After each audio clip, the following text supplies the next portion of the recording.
বিকাশের পর দেশের দ্বিতীয় বৃহত্তম মোবাইল ব্যাংকিং জায়ান্ট নগদ কি আসলেই বিক্রি হয়ে যাচ্ছে? প্রায় 5.5 কোটি গ্রাহকের এই বিশাল আর্থিক প্ল্যাটফর্মের মালিকানা কি এবার চলে যাচ্ছে দেশের অন্যতম বৃহৎ শিল্পগোষ্ঠী আবুল খায়ের গ্রুপের হাতে? 1,500 কোটি টাকার এই মেগা ডিলের নেপথ্যে কি আছে?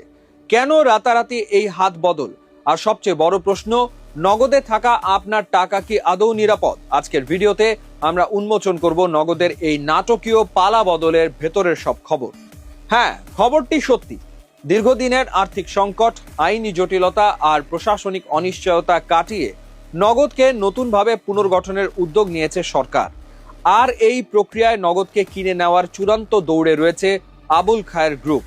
সংশ্লিষ্ট সূত্র অনুযায়ী এই পুরো লেনদেনের পরিমাণ প্রায় 1,500 কোটি টাকা, যার মধ্যে নগদের ঘাড়ে থাকা প্রায় 600 কোটি টাকার বিশাল দায় বা ঋণ পরিশোধ করবে আবুল খায়ের গ্রুপ, আর বাকি 900 কোটি টাকা সরাসরি চলে যাবে সরকারের তহবিলে।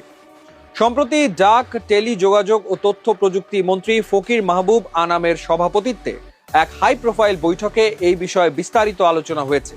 কিন্তু প্রশ্ন হলো, নগদের মতো প্রতিদিন 700 কোটি টাকা লেনদেন করা একটি কোম্পানির এই দশা কেন হলো? বাংলাদেশ ব্যাংকের তদন্তে বের হয়ে এসছে এক গা শিউরে ওঠা তথ্য। নগদ নাকি কোনো প্রকৃত টাকা ব্যাংকে জমা না রেখে সম্পূর্ণ হাওয়া থেকে 600 কোটি টাকার ফেক বা অবৈধ ই-মানি তৈরি করে বাজারে ছেড়েছিল। সহজ কথায়, গ্রাহকের অ্যাপে 5,000 টাকা দেখাচ্ছিল, কিন্তু ব্যাংকে তার বিপরীতে কোনো আসল টাকাই ছিল না। এই সমান্তরাল ডিজিটাল জালিয়াতির তথ্য লুকাতে তারা নাকি একটি ভুয়া রিপোর্টিং পোর্টালও বানিয়েছিল। এছাড়া সাবেক এমডি তানভীর আহমেদ মিশুক ও তার সিন্ডিকেটের বিরুদ্ধে দরিদ্র মানুষের সামাজিক নিরাপত্তা ভাতার 1,711 কোটি টাকা আত্মসাৎ এবং ক্যান্ডেল স্টোনের মাধ্যমে 500 কোটি টাকা পাচারের মতো গুরুতর অভিযোগের তদন্ত করছে সিআইডি ও দুদক। নগদের বিরুদ্ধে সাধারণ গ্রাহক ও ই কমার্স ব্যবসায়ীদেরও রয়েছে এক বড় ক্ষোভ। 2021 সালে ইভ্যালি, ই অরেঞ্জের মতো বিতর্কিত ই কমার্স প্রতিষ্ঠানের সাথে লেনদেনের অজুহাত তুলে রাতারাতি হাজার হাজার সাধারণ গ্রাহকের অ্যাকাউন্ট বন্ধ করে দেয় নগদ।